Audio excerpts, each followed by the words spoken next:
Halos lahat ng mahirap, pinangarap maging mayaman.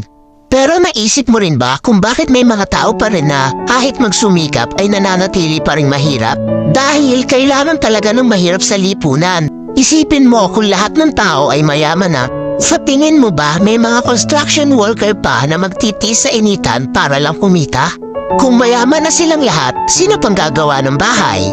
Yung mga magsasaka, kung lahat sila mayaman na, magbibilad pa ba sila sa araw para magsaka at magbungkal ng lupa? Kung hindi na, ano nang kakainin natin? Kung lahat tayo ay mayamong negosyante, sino pang magiging trabahador?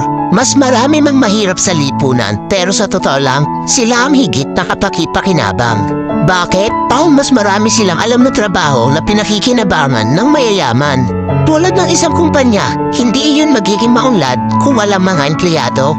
Kahit na gaano kahirap ang trabaho sa isang kumpanya, kahit